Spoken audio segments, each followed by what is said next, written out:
Who decides what's normal? There you look like a. I'm not even gonna say it. It's like a bad impression. I can't even swear for the first 10 minutes. It's just like, I'm sorry. Yeah, This is gonna be the worst pod I've ever done in my life, man. All right, listen. What's up? Welcome back. Welcome forward. No, we're going back. Back where? Back in time, innit?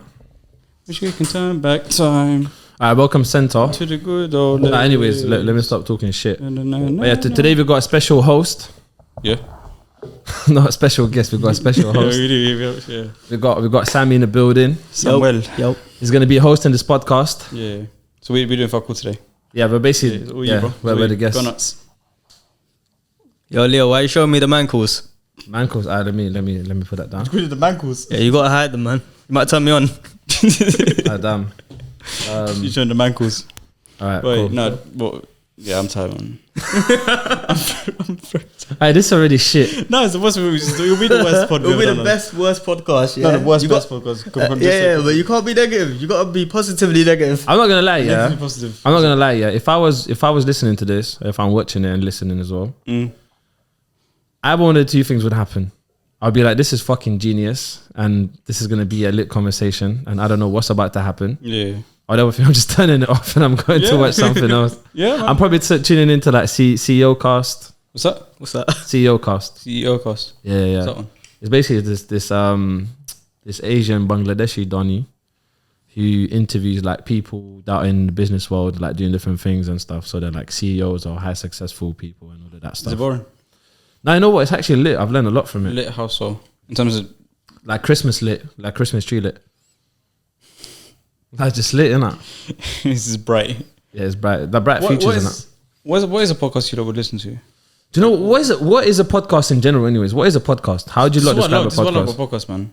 The entry level for podcasting is so small, man. I've been saying this for such a long time. The entry level for a podcast is so minimal because we do that shit every day.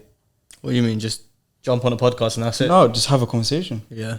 That's what a podcast is, man. But some people, I don't know, people are scared to have a conversation nowadays, though. No, people- So I don't think it's small, though. I think, you know what? Let's talk about this. Yeah. man. Let's talk about types of conversations, innit? Okay. Yeah.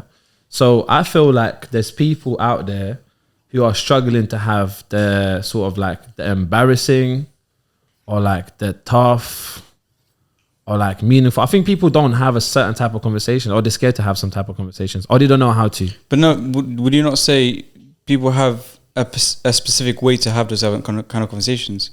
Because what's uncomfortable to you might be not uncomfortable to you. You know what I'm saying? So if like someone to have a conversation that you'd say this is nothing, this is valueless, but because I've had a couple times, you probably have it all the time, and even Sami as well. Like you have a conversation with someone, and for me, having a conversation as powerful as this is normal. Whereas for someone else, they may look at this thing, this is the fucking best conversation I've ever had in my life. And for them, this is power. This is meaningful for me because this is a normal conversation. Because we were talking about this the other day. I talked to Leo about how like having powerful and meaningful conversations is not like a uniquely unusual thing. So whenever I take this kind of thing that I do, that was just having a powerful and meaningful conversation, I take it elsewhere and approach someone that is unfamiliar with these kinds of conversations. They're like, holy shit, this is a really amazing thing. So this was Please just, let choose me it. ask you this here. So the type of conversations we have on this podcast, do you see them anywhere else? I think if I fucking Apart from you bringing those conversations, do you see them anywhere else? Do you hear them often? That's the thing. I can't say yes or no. See, I've been in more environments, so I can say I've heard them, but it's not common. So I feel like in a lot of places, people step on eggshells. Yeah, because everyone's worried about like offending another culture or offending this or that. But sometimes the best thing that can happen is when someone makes a mistake and offends you, and then you guys laugh about it, learn about each other. Because you know what I mean, it's an opportunity. Whilst if you're so scared to talk, you never connect with someone. You know what I mean? And there's also the other thing as well is that, and we were explaining it before, is the energy. It's also the energy and the intention behind the way of like talking about something. It's like people can feel that shit. It's like energy's, I don't know, I feel like energy is universal unless someone's just like. But it's very easy to misread energy, man. That's what I'm saying. That's like I've been on this thing where I see a lot of value in understanding intention. Because intention, I feel like, is way more valuable than actual action. Action is one thing, but intention is what fuels it. Like it is what is like. It's like there's a difference between putting water or petrol in your car, right? You know what I'm saying? So you can still run with water, but it's a fucking useless resource. So intention is what I find the most valuable. Now, the only problem in that is I can never fully understand someone's intention unless they tell me the truth or their individual truth. Because lying is not a difficult thing. But the problem nowadays is people don't always tell the truth. You know what I mean? Like they will look you in the because they feel uncomfortable, so they will look you in the face, lie, and then they'll get upset themselves. What if instead of trying to like label if the person is saying the truth or they're lying or whatever they're saying hateful stuff. What if it just said like the person just saying? What if the bottom line is they're saying we don't have to attach the label? This is what he said. This is what I believe everyone. I believe whatever the fuck anyone says. Like there's an element of naivety that goes with it, but like for me, my truth, because I believe that everyone has an individual truth, right? So my individual truth is whatever the fuck you say becomes truth. I'm not gonna now go and overthink this and kind of think, oh no, wait, did he mean this? Did he mean this? Is he lying to me? This because that's too much brain power that I don't want to apply to. That you don't have. Sorry, my bad. I didn't mean to say that. Huh? You meant it, bro. Nah, it was an accident. But that's your truth. Therefore, that becomes my truth. I'm saying that's a perfect example. If you give me £50, you'll have £1,000 tomorrow. Yeah, come hold it. That's delusion. That's not true. You reckon? That's delusion. No. So I mean, yeah, I agree with you. No, don't get me wrong. I'm not gonna fucking do that kind of shit. Like, I think there's an element of like understanding of who I am and remembering who I am. Yeah. And following that up by remembering who they are. Don't laugh. Jeez. Following up, basically remembering who they are. Like kind of how Bob says it. Remember who I am and then remember who they are. Yeah. So there's an element of like there is like some type of naivety or gullibility to saying, you know what, whatever you're saying, that's my truth until you change it. But I'm not gonna be stupid. I'm not gonna act. It's like I think I'm going to consume the information.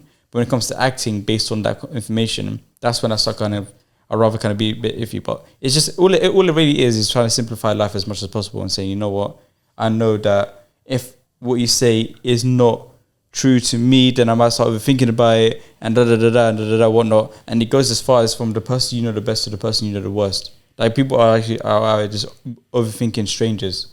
Yeah. Understand? People are overthinking straight. Like we look at a person walking past, looking at us do a thing that's unusual, and now we're overthinking. Oh, how did they take that? How did they wear whatever? And it's like that's so much brain power to stand that's so unusable and it's just a lot of energy that doesn't need to be spent, man. I don't. Yeah, it hurts, man. You know, sometimes when you talk, yeah. By the way, you make perfect sense because, like, I'm not dissing you. I'm just gonna be clear. Yeah? No, I'm actually not dissing you. Yeah. Go on. You know, sometimes I realize, yeah, like you make so much sense, yeah, but sometimes you go like in like a big loop that will just kind of like go around and you go back to the first point that you started with. But there's nothing wrong with that. That's just who you are. But I think it's important to explain that because I feel like you did that often, which is maybe it's a learning curve because I have.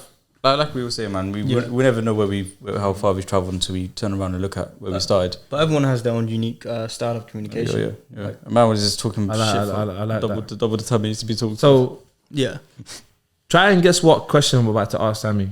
Me? Yeah, I already know. Go on, ask it then. Oh, ready for this? Yeah. Go on. What's the one thing people should know about you? Dickhead, you forgot it. Why are you dissing me for, man? I forgot. Best better than that. Really lied to me.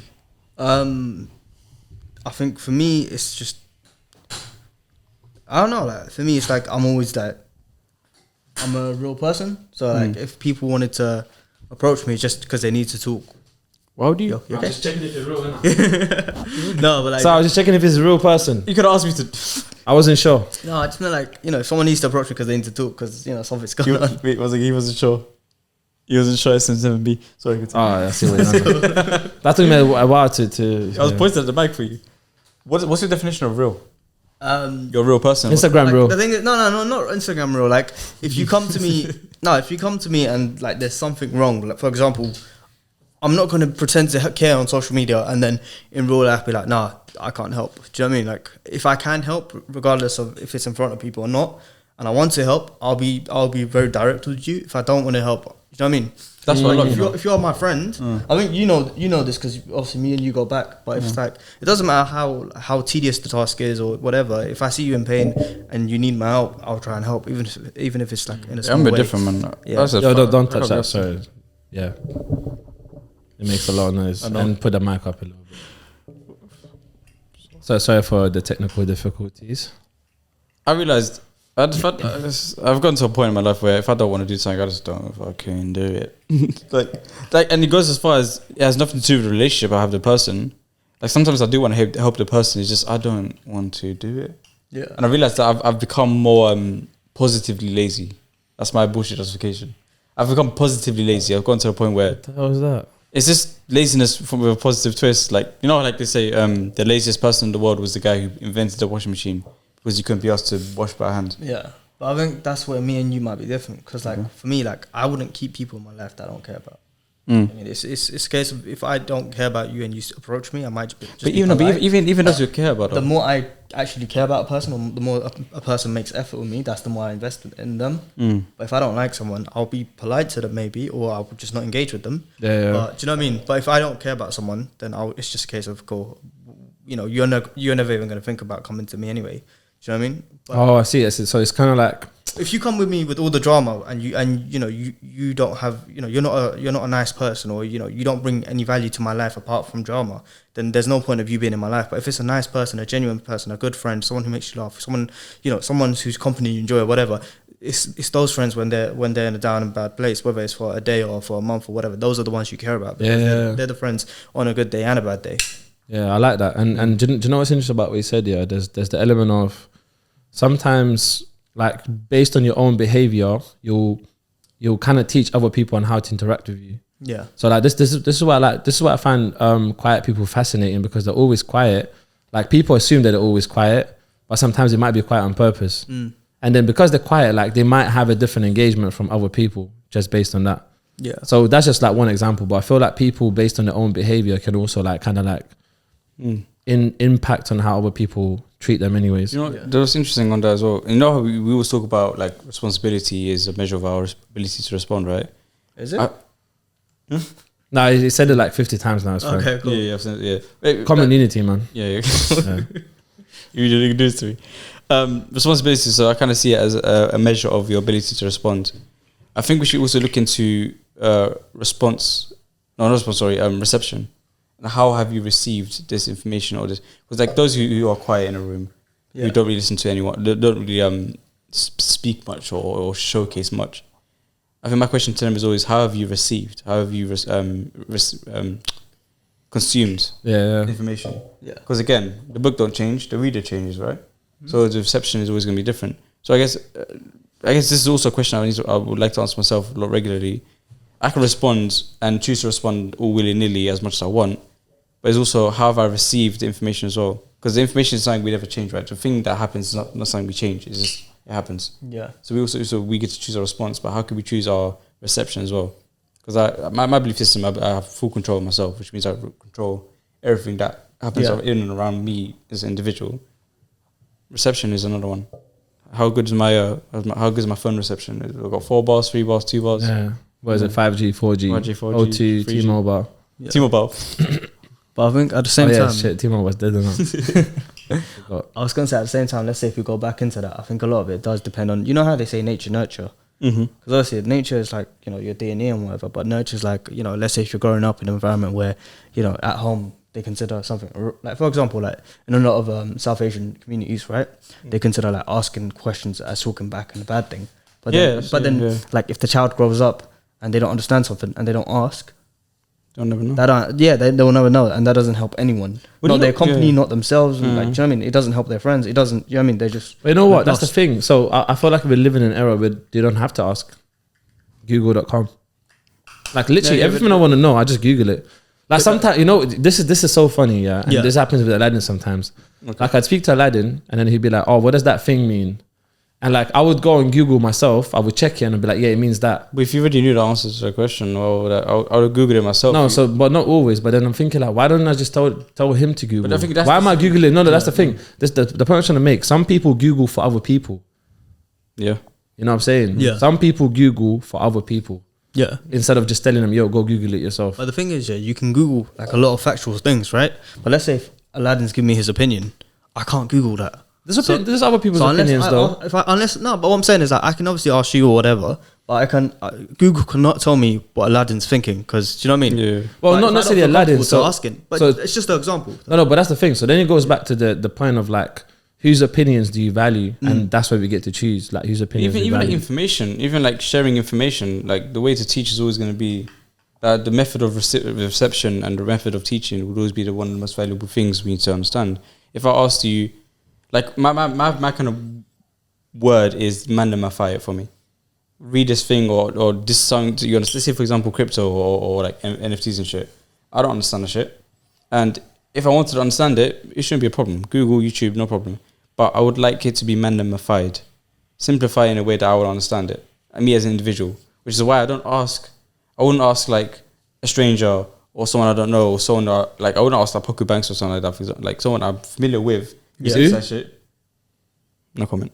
Right. I wouldn't ask someone I know of to explain it to me. I'd rather ask Leo or Sami or someone who I know knows me well to explain it to me because they understand me as an individual. So sometimes you don't have to be a good teacher. You just need to understand your student. If I wanted to understand crypto, I can. No problem. Google, YouTube, flipping Wikipedia if I have to. You know what? You understand me. So I think I understand what you're saying with that, but I just want to clarify something. I think with certain things like crypto and other things, I think there's still an element of like, regardless of how much someone explained it, certain topics are very complex and you can't go to someone else for it. But you can learn how to learn.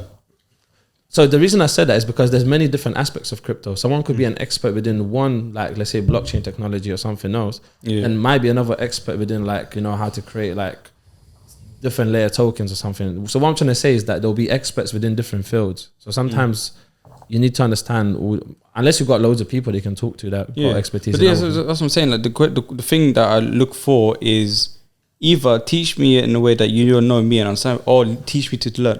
Teach me to learn. Allow me to learn. You know what I'm saying? So how did you what was the best thing that works for you? And from your understanding of who I am, what do you believe is the best way for me to go out and learn this thing? Because I have no problem with learning. I love learning. Learning is my favorite thing. But how can I learn in a simpler, easier way? If it took me 5 years to learn how to edit, it should take me 2.5 years to teach next person to edit. And then vice versa. Because we get young guys, we get like 5-year-olds and 10-year-olds doing some very complex stuff. That's solely based on the fact that they were taught quicker. What's this about child labour? That's what I mean. I got a question. Unless you want to carry on with that. I got an answer. Alright, cool. I got an answer. So the question for both of you is that, what's your favorite conspiracy theory? Probably Illuminati. It just goes deep. It's like Marvel. Explain why though. Like that's actually a funny reference. Like, literally, just it's interesting. Like because it goes back, and there's so much like history there, and there's so much like documentation and symbolism and you know patterns in it. You know what? And so much nonsense, but still, it's just so funny to just read up on it. Do you know what I mean? It's just like, it's like almost like finding up a new like genre of comedy, or you know what I mean, like not a comedy, but you know what I mean, it's fucking funny. You know what? I think it's dying though. I don't think Illuminati is as big as it used to be. As in like not the actual organization. No, but I feel like but that's what I'm saying. I think as a conspiracy theory, it's not as big as it used to be, and I feel like it's dying, and I think it's gonna die with the next generations now. No, it could very easily be revitalized because the Illuminati wasn't here during 2012. They were here for a minute. I don't think they're ever here. Like it's still like to me, it's still. I think it was just like circumstantial things that just fell into place. Because there was like some famous people. I saw it was Kanye. Sorry. Yeah, but they had Rock Nation. That just those like weird things just symbolize rocks or whatever. I mean, if they're really Illuminati, fine. But surely, if you're part of a secret organization, you'd want to hide it. I think it's just good marketing, but very good. That too, and they were making what, millions. Yeah. I should probably look into that kind of stuff. I like Area 51. I think that's amazing. But I understand. I understand Area 51 a bit differently. Like I think so.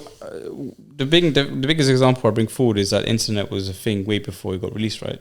Like they really have the internet way before it was released. Now that being said, what do they have now that hasn't been released yet? That will be released in 10 years. So Voltaire today.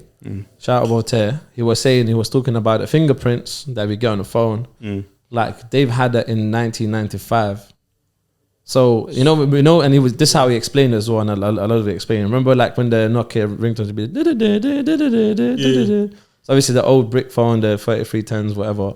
But basically, we're saying that they had the technology then, but they only allowed it to. Well, not even allowed it. I don't know what the process was, but it only came into the phones way later. But they had the technology from way back. It came into the phones at the perfect time for them to make the most amount of profit. Because that's the thing. It might even be profit. Like, to be honest, I feel like, like a lot of these phones or whatever, they collect like biometric data, you know.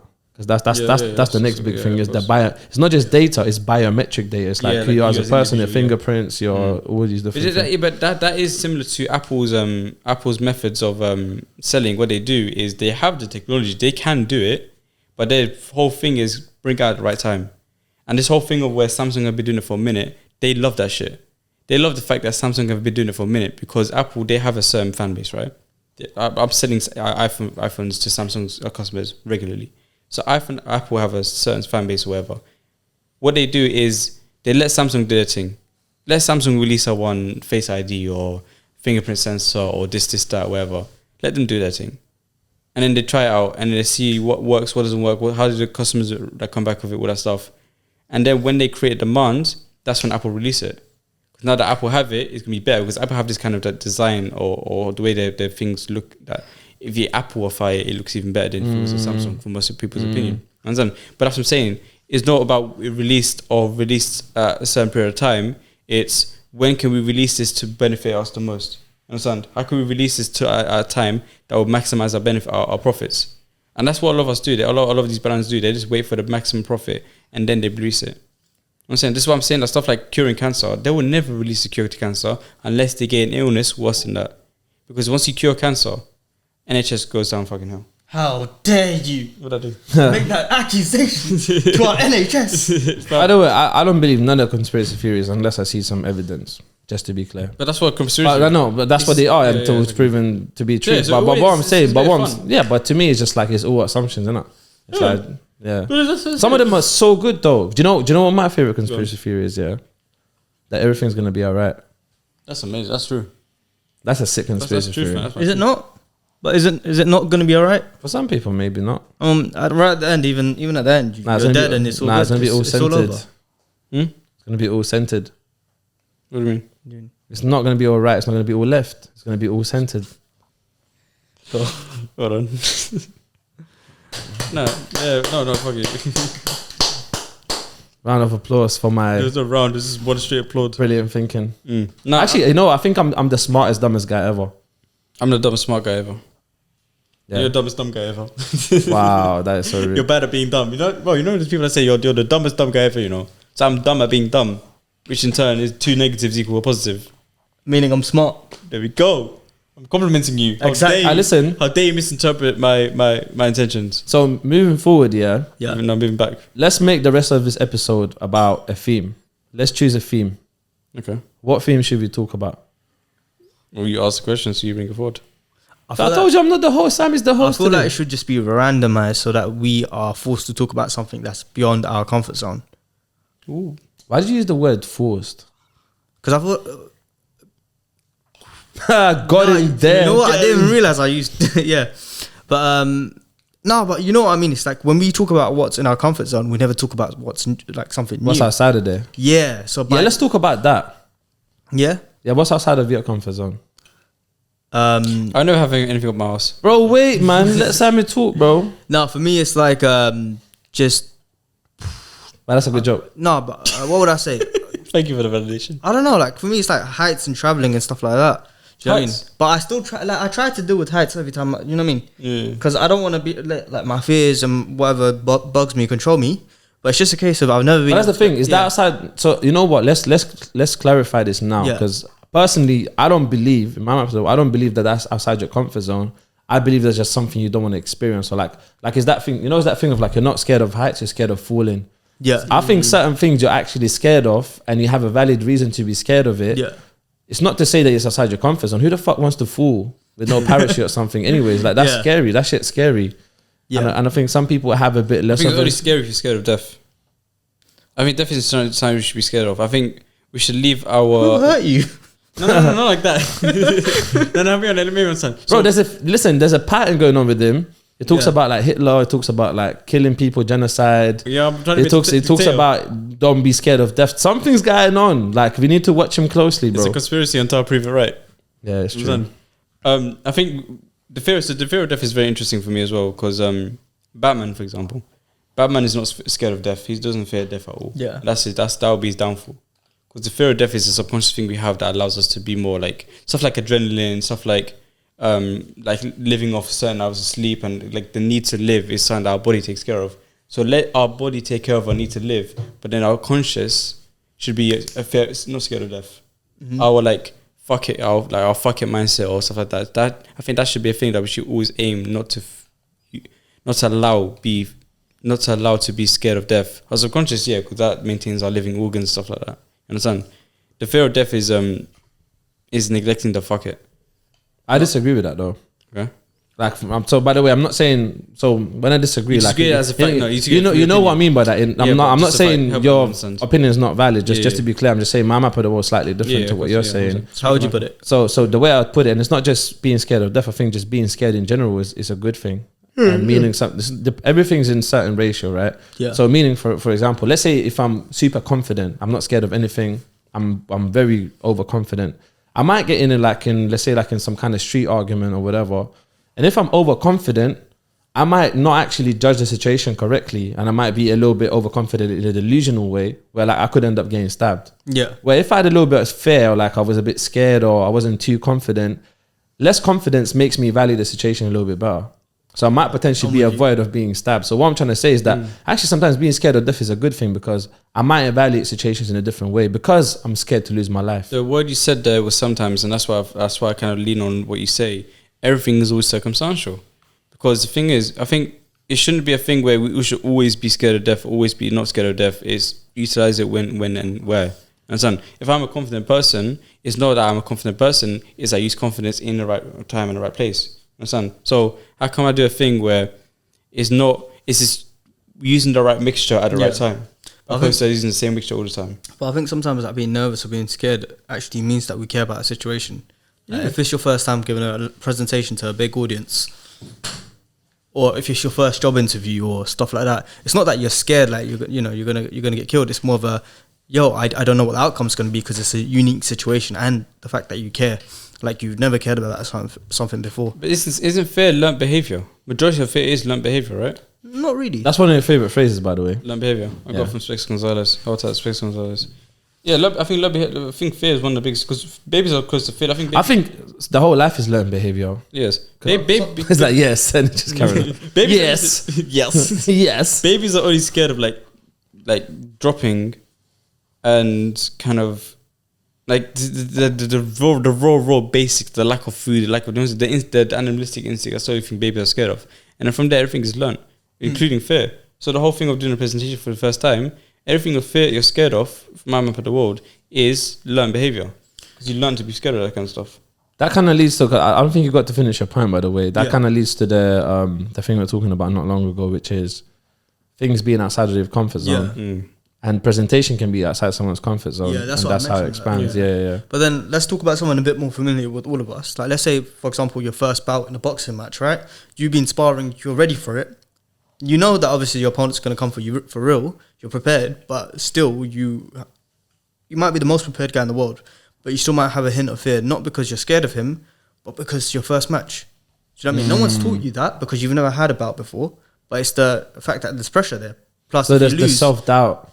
There's a little doubt, yeah, but it's not like you've been taught fear. It's just a case of you know your friends and family are watching. You don't really want to lose your first bout. That kind of mentality.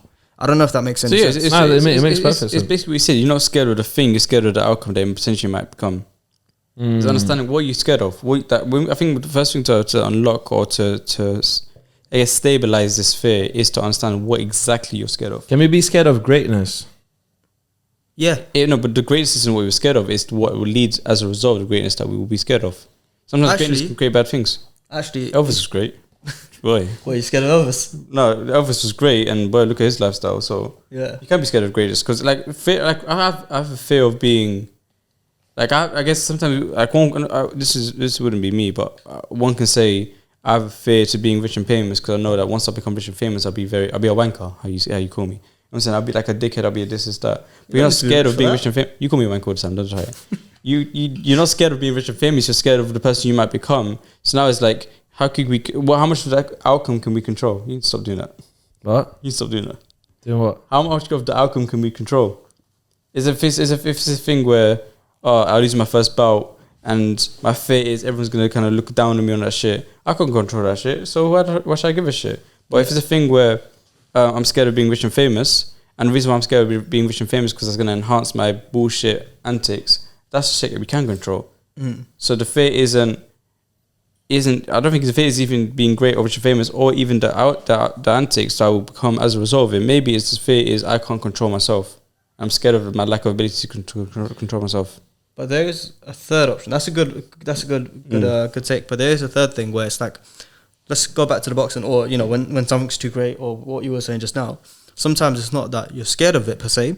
It's more of there's so many options that you start overthinking it. It's not that you're scared. It's just that your brain's overstimulated. There's too many options, and you can't even process it in time. And I think that's what leads to a lot of anxiety attacks during, like, let's say, big performances and stuff like that. When someone does their first presentation or whatever, just because obviously it's just they know no one's going to hurt them, but it's just a case of they just start thinking too much for no reason.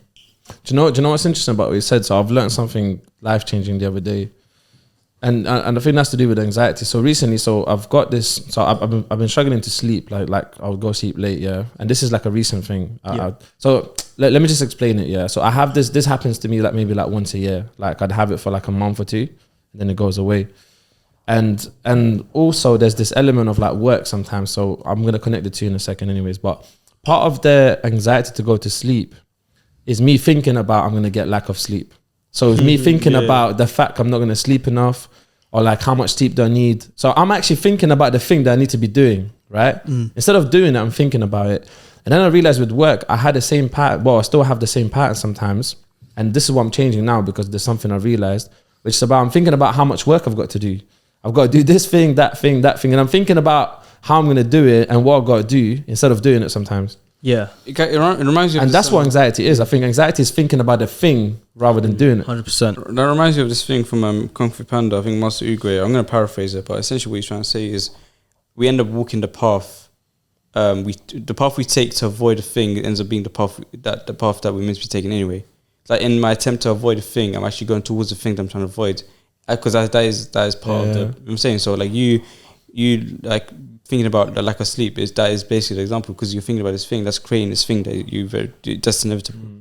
So again, I would always say what point can I jump in and control it? So that's the thing. So this is what I started doing now, and this is beautiful. This is happening live. Like I'm literally telling you about my life, and this is like a 2 day thing, like realization. So I've got a trigger thing now. So whenever I catch myself, and I'm very self-aware. So whenever I catch myself thinking about the sleep or the work, I got like a trigger thing where I start thinking about something else. Like straight away. Like the moment I catch myself, straight away I start thinking about something else. Like you force it, or it just happens? Like basically the first step is self-awareness. So being aware that I'm thinking about it. Yeah. And the moment I'm aware, then I force it I just go start thinking about something else. Something like maybe like something that's meaningful to me, or something else that doesn't cause like maybe anxiety or anything like that. And you know what? And I'm like, actually that's a beautiful technique. And it gets me grounded. It actually works. Self-awareness is a very, very powerful thing, man. I think what we're capable of as humans is far, far, far more limited than what we actually do. It's far more than what we actually do. And I think the first step to actually understanding our human capabilities is self-awareness. Being aware of yourself and who you are and how you are. And once you get that, you can kind of utilize your resources within yourself to do big and better.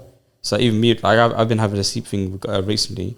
I've been working on 6 hours sleep every single day, intentionally. And it's really interesting because when I obviously did some research and I had a conversation with my dad about the whole biology behind it. He explained it in a way that's really, very, really fascinating. But before all the biology stuff, before all the benefits I can gain from it, the first question I have to ask myself is, am I mentally prepared to do this kind of stuff? Can I wake up at 6 a.m. tired as hell and say, you know what? Get up. Simple as that. And I can. And I have been doing it for the past week, and I'm very, very happy with myself for doing it. But it is all just what am I doing and what am I capable of as a human? Because to me, Ronaldo doing what he does, he is still a human. Therefore, if we have the same physical, not let's say physical features, but we are the same species, he has proven that doing what he does is humanly capable, humanly possible by a human. 100%. But there is the element of like, how long can you do something for? Yeah. So that I agree with you. I feel like as human beings we're capable of so many different things, but also I think certain things are not sustainable. So you might be able to run on 2 hours sleep for the next like week or two, maybe even 3 weeks. But after that, you're gonna crash, I think and you're that- gonna yeah, crash so much that you know your body's gonna have to catch up. So I think that's where biology comes in. I think biology helps a lot to understand why. So the biology behind me doing 6 hours of sleep is basically training your body to understand that this 6 hours sleep is always going to get. So you have to utilize it to the best of your ability. So the first 2 weeks is a 15-day transition period, right? So the first 2 weeks is what I find really interesting is I've been doing 5:30 to 6 hours sleep, and yesterday I did 6.5 hours, and I was waking up very, very tired compared to the previous days. So it is about how much can you do, how much can your body hold, but then when you understand the biology behind it and why you respond or react to certain ways, you can then mold it, because that is another resource. Your body is a resource, and if you understand the shit you have within you and understand as a resource, you can then utilize it to the best of your ability. So this whole 6 hours sleep thing, I understand the biology. but how do you know there's not version A of Aladdin and version B of Aladdin, where like maybe the version A sleeps for 6 hours for the whole year, and then version B sleeps for 8 hours? How do you know that the one that sleeps for 8 hours is not more effective in the long run? I wouldn't know. That's why it's something I don't think about. Because again, I can say, version B already existed. I've been doing that for the past several years. I've been prioritizing sleep so much for the past 2 years, and I've been realizing that work has been less kind of fun to do. Because what I do is I would always get 8 hours sleep. But the thing is like, I don't care when I sleep, it's just as long as I get 8 hours. So I can do late night working sessions. I hate working in the morning. But now I'll try this new thing. But the difference is, if I care about another version of myself, I neglect the current version of myself. And that's the last thing I want to do. So I was trying my best to see what I could do, what I have. It's all about what kind of cake can you make with the ingredients you have. Try to make chocolate. Fuck the strawberry thing. I think I might have an answer to your question though about the 6 hours and 8 hours with the Aladdin A, Aladdin B, C, and D basically. Basically, I think it's about effectiveness. So let's say in theory, even if you got like 4 hours of sleep, if he could function with the 4 hours of sleep and do everything like good and without getting tired and exhausted and draining himself out, then fuck it, it's worked. But if he does 4 hours of sleep and burns out halfway throughout the day, is having problems remembering stuff, is getting drowsy, then that's not effective at all, and there's no point of doing that. But the same thing goes for 6 hours and 8 hours. So if he's getting drowsy and tired, with 8 hours of sleep, it might be that he still needs more sleep. It might be something to do with nutrition, or his, whatever. He might not be getting enough sun. Or it might even be something completely different. It might just be about being more sociable, or he might be getting depressed by focusing on work too much, whatever. But we need balance, right? So I think the only way to know if version A, B, C, or whichever is good is by just judging it, by seeing how effective is our day. Can we make it work? Do we get tired? Do we enjoy this? It might even be that you do it 5 days, Monday to Friday, and on Saturday, Sunday, you just have long sleeps. So I have the most luxurious way of understanding how much sleep each person needs, because I do believe everyone's different. And the reason I say it's luxurious because not many people can afford to do so. Like, no one's going to take a week off work and say, oh, let me try this method, unless someone's not working or not doing anything in life. So the best way to measure that is for the whole week, or maybe even 6 days, you turn off all your alarms. Yeah? You go sleep at a specific time. Let's say you go sleep at like 11 p.m. every single day. And what you do, instead of having an alarm to wake you up, you naturally wake up. And you then measure how many hours you slept for. You did it on the first day, the second day, the third day, the fourth day. It'll probably be around the same kind of amount depending on what you did throughout the day. So it's probably best to kind of like maybe imitate your daily routine, daily life, whatever. And then you're going to know, or you can even average it up to know how many hours roughly you need. I don't think that is. I think that's. I'm not too on your side with that one, because what I'm doing is I'm training my body to understand that all you're getting is 6 hours. So what the process I'm doing, and that might work. Don't get me wrong. I'm not completely denying it, and it might work for some people. What I'm trying to do is something completely different. I'm trying to tell my body and train him or her. It might be her. Train my body to understand that what I have is 6 hours. That's all I'm giving you. So do something with it. I think the body has something really, really beautiful, and it's an element of survivability and understanding the value of survivability. So if I tell him, you only got 6 hours, bro, he's gonna say, cool, then I'm gonna use the 6 hours to the most I can. A lot of us, when we go sleep, we don't actually sleep. I like how you refer to your body as him. I said her, it could be a her. I tell him, no, it could be it, you know. It could be it as well. It could be a Zay as well. It could be a dog. It could be a day. Could be a day. No, it could be a Zay. Helicopter. I swear Zay is a pronoun. Is Zay not a pronoun? It's not a thing. Zay. Zay, yeah. I swear I heard that. I've heard that as well. Is that a new thing? I don't hear it being used often, but I've heard it. Yeah. Yeah. That's funny. Yeah. Let me see if it's a thing. Yeah. But no, basically essentially what I'm doing is I'm training my body to understand I only get 6 hours. So what it does is, because the problem is with a lot of our sleeping patterns is we don't actually sleep. So is it just about getting it disciplined, so it kind of like learns a routine. It's more so like when you sleep. When I'm asleep during these 6 hours, I am asleep, not B sleep, not C sleep. I am asleep. You know what I'm saying? I'm like completely out. My body's not shut down, but completely bring down the energy all the way down. Because like I said, what a lot of us do is when we go to sleep, our body is still active. So let's say if you get the bare minimum sleep and you end up sleeping maybe 2 hours, yeah? That's a problem, but yeah. Would you just kind of like, let's say you got work the next day or whatever, do you just carry on or do you get your 6 hours or what do you do?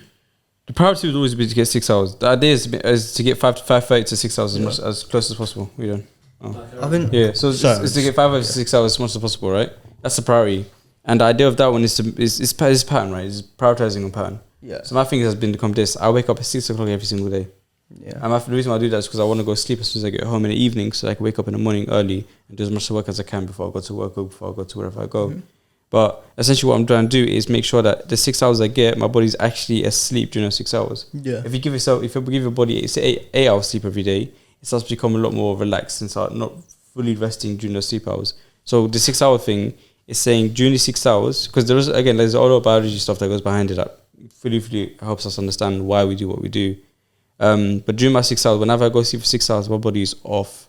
My body is not working. It's not doing overtime. It's completely bare minimum working just so I can survive. And that allows me to actually fall asleep properly. Like I've been going to sleep. When I go to sleep 5 minutes, I'm out. When I wake up, I'm good. But the question is, how long can you maintain that? As far as I'm aware, if it's 15, my God, that's why I like you, man. Sorry, but I didn't guess one spot this whole time. No, he don't like you. Yeah, probably. Come on, no one saw that shit. But in terms of maintenance, as far as I'm aware, is a 15-day transition period. Yeah. So I'll let you know after 15 days. I'm saying I've felt the difference, the changes very, very early. Yeah. But I've also felt some slight inconsistencies. But I think the transition period is where all the inconsistencies happen. Come after the 15 days. I think it will take 60 to 90 days personally. 60. From my experience, and this is what they say. So basically, this is what the internet says and the experts say, which I actually agree with because I've experienced it myself. So it takes about 60 to 90 days to build a habit, and usually it will take you 60 to 90 days to adapt to it as well. Huh? And what kind of habits are we talking about? Habits of training, habits of waking up, any kind of habits, like literally any habit. It takes around that period of time. It can be different for each person. Is there a difference between developing a habit and training your body? So because you can do something for 15 days, it does not mean it's a habit yet. No. That's fine. I'm saying, is there a difference between it's the same thing. A habit, you think your body's adapting to a new habit. That's what it is. To a new consistency. Yeah, that's what it is. Wording, same shit. By the way, just to because I wanted to touch on this as well. Yeah, well, not touch on it, but I just wanted to let you know. So they them is a set of gender neutral neo pronouns. That's what they are, neo pronouns. They can be used by anyone regardless of the gender, identity, or expression. They are created by removing the th from they them, set and replacing them with a z. So it can be Zay went to the store. I met them today. They walked the dog. I can't even read this. They walked the dog today. They walked the dog. Sounds German, bro. Yeah, you kind of does. Schneider, is that you? If I need a phone, my friend will let me borrow theirs. Oh, that's a hard one. They had to drive themselves to school. It's German. You're speaking German, bro. Bruv, it's all mad out here. You know what? Yeah, but shout out the LGBTQ plus. I'm joking. That's like a still over. But you know, I'll take that. But shout out anyways. I'm not. The LGBT community, man. Before I get cancelled and people say I'm transphobic and all of that. No. Are you transphobic? Yes or no? No, that's enough. I don't listen. That's enough. Let me just clarify something. Yeah, from now on, if I say anything about any community or anything like that, don't cancel me. Please. No, cancel him. Yeah, cancel because I don't have any bad intentions. I'll be real. I don't have any bad intentions. However, I am a little bit still ignorant to that world. But at the same time, I believe that every single person is a human. Everyone's got the right to live life how they want to, and if that's what makes people happy, they want to be different, they want to do this, and they identify with something else. Please go ahead. However, don't do me. However, the world is getting a bit ridiculous now because there's so many different things that's changing. And my question is like, at what point is it going to stop? Like, what if people are going to start identifying themselves as different races? Like, what if I'm white and I go... that's happening. I know, but that's what I'm saying. That's what I'm saying. So it's like, how far is it going to go? And it's like, you know how someone can become transgender? Yeah. Which, by the way, I'm not against people become... If that's what they want to do, they want to do that. But then what if someone becomes trans race? They transition into different race. we get a lot of kind of like But those it's starting problems to in happen. sports as well. It's kind of been happening. There's some people have like kind of like changed the skin tone and all of that I stuff. think But we get stuff like this in sports, man. Like, I don't even transrace, but transgender is like, what if Kobe or LeBron James decides to send to a woman, and now he has to play she has to play in the women's NBA and becomes one of the best. Why do they feel like that? by the way, you know what? No, it's good because you know what it is. Twitter's banned. Twitter banned. Who is it again? Jordan Peterson. Yeah, for like that one's. I'm not even gonna get. Do you know why he anyway. did? Did you figure out why he did it? Why they did it? Because he doesn't know. I'll share it. I'll show you after. I don't want to jump. It's a long story. It's actually long to explain it. So I'm not gonna get into this now. But yeah, it's all interesting. Like Yeah, but the trans race thing. I mean, I think what we have a problem with is the fact that we're doing too much all at once. Because change has never been a thing that we don't do. We always do change. Change is natural. Like there's always going to be that old guy who looks at the young generation and think, oh, these kids doing this, that. That's going to be that's happened for generations. 100%. And then the generation is going to see something new. Understand? And it's always going to be that again and again and again. The only thing is what we have right now, and this is only from my experience, I could be completely wrong. There's too many changes all at once. I think the whole they them thing, and then the whole transgender thing, and then the whole maybe even trans race thing. I think that would be more accepted if they were done slowly. There's like a little 10-year gap between two. No, but all of it's all here. All Do you know what pisses me off the most though? Yeah, like I'm not against like people having different pronouns, all of that stuff. But when you get the pronouns wrong, yeah. Number one, not even getting it wrong. We're just speaking from what we know already. It's not like we learn all the pronouns and all of that stuff. But when someone gets it wrong and the person gets pissed off, saying, "No, it's they or them." What person? Because I've met they them people. It happens, bro. They and Z. Cancel him. Yeah, Cancel. That's it. But that's it. I've met you've met them as well. I've met a few. Yeah, I met them too. And those you met them too. You met them too. I met That's them. amazing. And those and them that I've met, we gotta fucking get cancelled. No, I think those who I've met. Fuck it, man. Those who I met, as individuals were very, very cool and lovely and amazing people. So when you say, oh, they might get offended or not, my thing is it individual? Because really, truly, they're not getting offended because they are this, that. They get offended because that's who they fucking are. They are someone who gets offended easily. They get offended by that the same way they get offended by something as simple as pronouncing their name or something. But it's like Karens. Not every woman not every woman with a bob cut is a bad person. It's just certain stereotypical people that just put a bad name out. But there's a lot of them that are like that though. Yeah, no, a lot. But there's a lot of humans. That's a stereotype. I think there's a difference between these people do this thing or there's a stereotype of this thing. Because eventually, once upon a time, all Chinese people had fucking small dicks. Not all of them, but majority of them. And that became a stereotype. Did you check? Yeah, how do you know? Research, okay. How do you know? Why? I heard you spent like 10 years in China though. Who said that? I'm 22. When did I spend these 10 years in China? I'm only 22. When did I spend? Wait, he didn't get it. Huh? He didn't get it. It just went over his head. What did you say before that? Chinese people have small dicks. Yeah, and I heard you spent 10 years in China. Oh, my thing's small as well. Oh my god, what? That's not. Anyways, did I miss it? Well, at least the audience is gonna get it. Less regarding, regardless. Regardless means disregarding. Okay, cool. Regardless is rude, by the way. You're very rude, bro. Actually, regardless, if someone goes like, but regardless, that's actually they're telling you to shut up. Yeah, because your point is so useless. I'm putting less regard to your point. Like, there's less regard to your point. That's what it means. Don't let me get zero. No. Honestly, no. Deeper. Let's break this down for the audience quickly. Yeah. The word regardless, it means regardless. That means I'm having less regards to what you just said. Yeah. So if you said something and I go, but regardless, when that thing happens, so that what I'm saying is like, I'm disregarding your point. But what does that word mean to you? What does it mean to me? Because that might be the almost definition. Then you would again. It means the same shit. No, fucking guess. No. But that is when you did figure it out and I was there when you did it. That was kind of interesting. What's the new one? We got? The learning. Yeah. Learning is lesson earned or lesson earned. Yeah, learnt. Lesson earned. Lesson earned, yeah. Learning, lessons earning. Yeah, it was a lot more excited when you figured it out than what you are right now. You're like, oh shit, I got a new one. And now you said it's like, do you remember Tafari? Yeah. I feel like you man have been learning from Tafari or something. This is the stuff he would be teaching you guys. But the whole like the words and the combination. Yeah, that's such a Tafari. You think? But the way we know Tafari, he's got a long way to go still. What do you mean? Nothing, man. Just nothing. What are you trying to say? Tag him. But yeah, man. Anyway, go on back to your point. what was the point about? Yeah, it's obviously not everyone. Of course, not everyone's the same. But the whole stereotype thing. Stereotypes are based on certain truths, right? Women are bad drivers. Asian people are smart. Black people are scared. They can't swim. These are all based on certain consistencies that people have noticed, right? The thing is, what I find also interesting is the fact that people take offense to stereotypes when some of them are actually kind of nice. That being said, stereotypes are based on certain truths. We can't deny that. There are certain truths that I want stereotypes to play a are video for you lot for stereotypes. based Why on. don't I go on? Carry on. Can you tell me one Arab stereotype that's not true? Rich. Oh, that's not true. Yeah, rich. I'm broke as hell. Explain that shit to me. You have shoes on your feet. Choose. You have shoes on your feet, Bro, you know You're blessed. You're You're gonna good. play, Leo, you're gonna play this video. We can't hear it. No. Oh yeah. Play out loud. Just play on the mic. It's fine. One second. Yeah. Carry on though. Yeah. I'll So, find so, it. obviously, so again, the point I'm trying to make is stereotypes are based on certain truths, right? Yeah. So the whole that we trying to say, don't get me wrong. It's not untrue.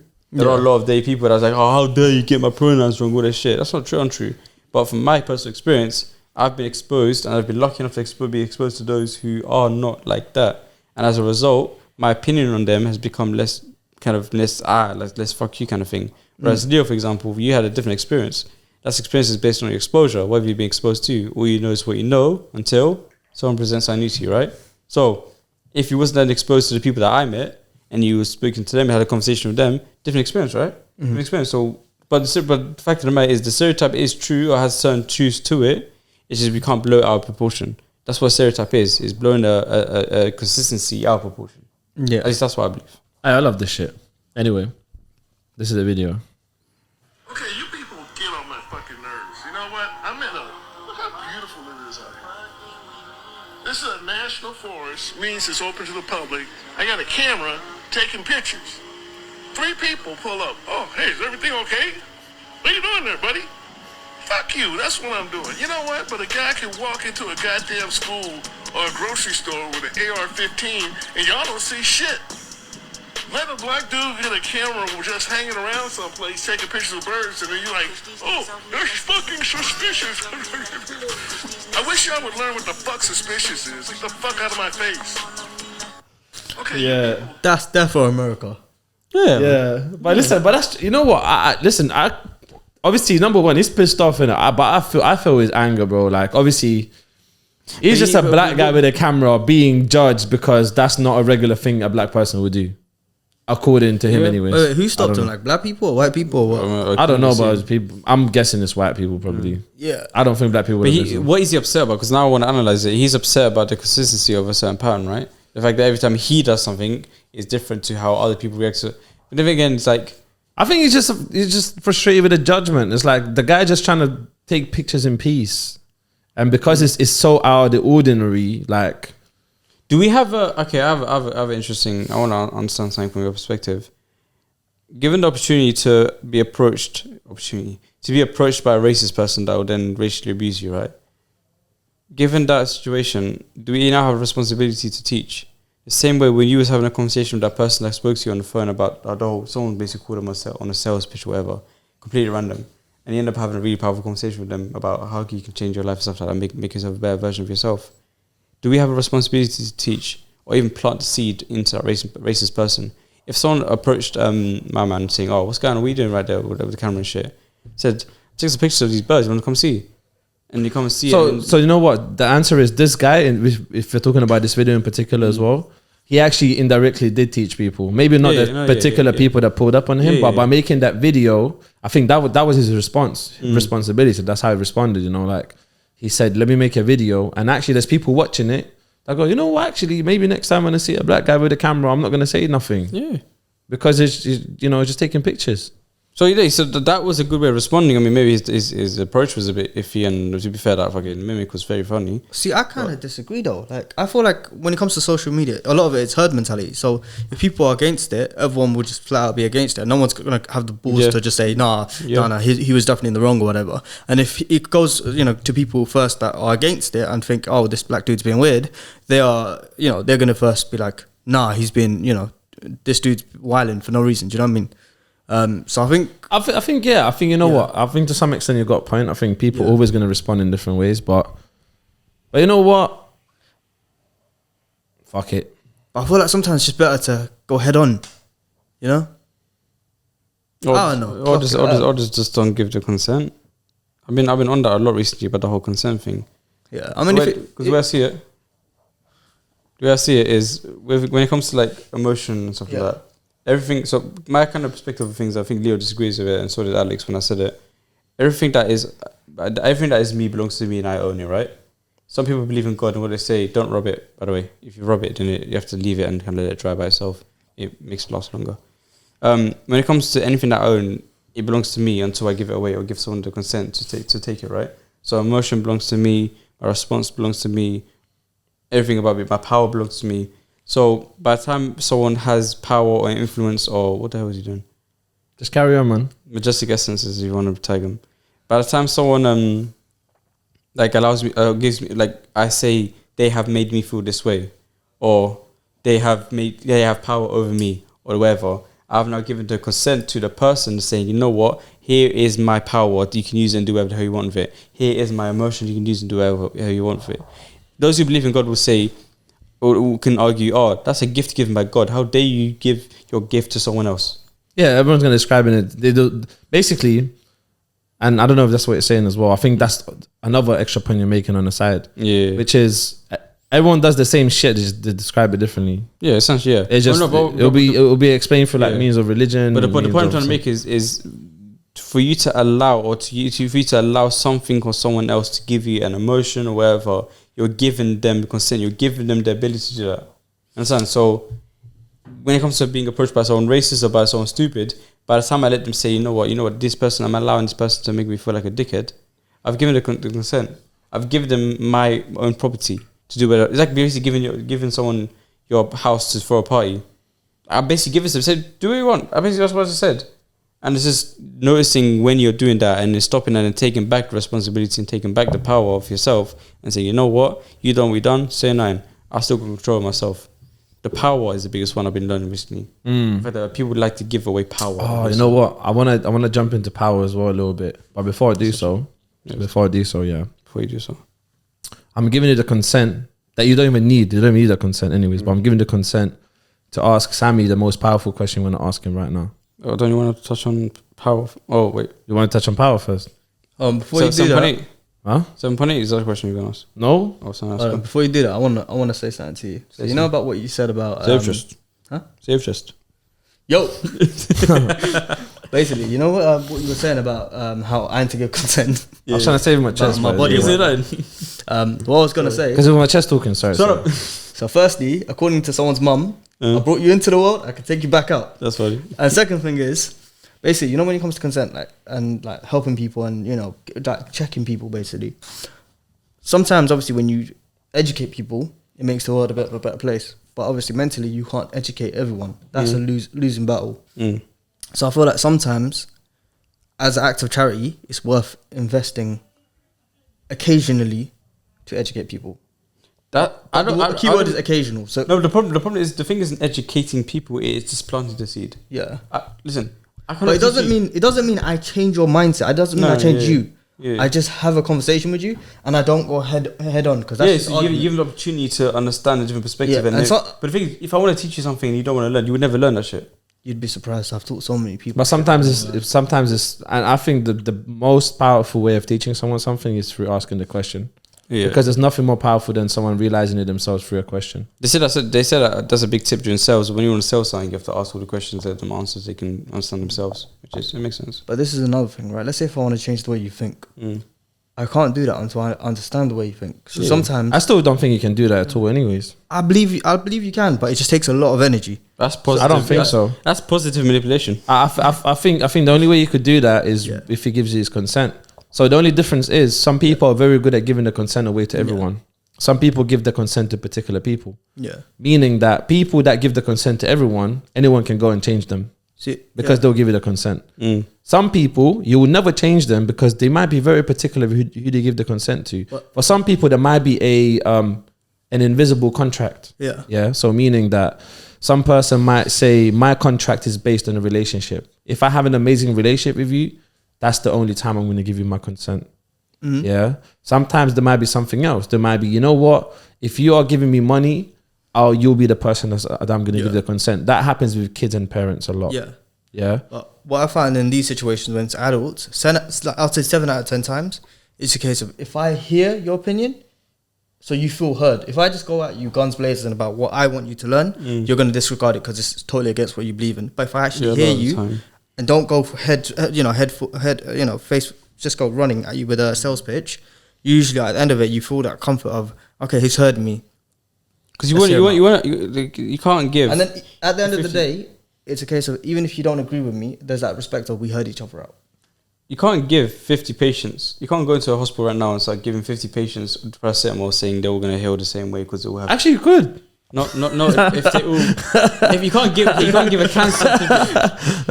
Yes, you could. You can't give a cancer patient and a flipping headache patient to paracetamol and say you're going to feel the same. The only way the best way you can do what you're doing is by tailoring the lesson to the individual. How you going to say that with chest when they used to give us leeches?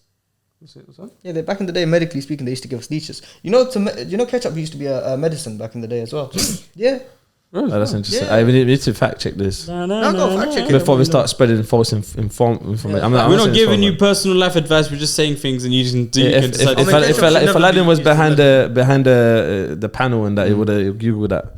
But anyway, you got your phone and you can go. You can Google this. You got Google. But do you know what I was gonna say? What's a powerful question, by the way? I feel like I forgot. What's a powerful question?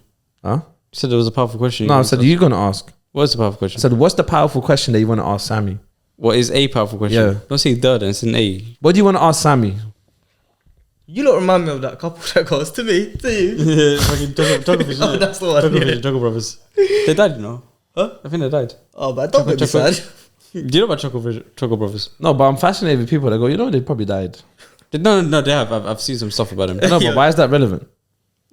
Now I understand why it's so morbid. Morbid? Yeah. What does that mean? You know when you're dark, like you think about death and shit like that. No, I don't think about death. Okay. No, I get why. He just had a realization. He thought about it. He thought, I don't think about.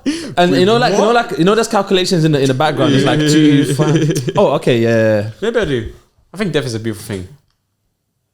Oh, wait, Choco Brothers died, so I get it. But what's the question you want to ask him, bro? Hey B, what's your name? What's your number? What's the other question? That's a good question, man. I got. You know what? Since you're in the thinking mode, yeah. Thinking about. What is the question that Aladdin should ask you right now? Put man on the spot. Go on. Why you starting? He could ask me about, I don't know, fucking Boris Johnson. Fuck it, Boris. Doris Johnson. Yo, You know about Doris Johnson? yo, how much would someone need to pay you to like kiss Boris Johnson's toe? So you asking the question? After I'm asking you. Now I'm asking you. You ask your answer to this question after I ask you that question. You said after. So how much would you pay, or you have to get paid to suck on his toe? Not suck. I'm changing it up. Like $1 billion. I'm not sucking a man's toe.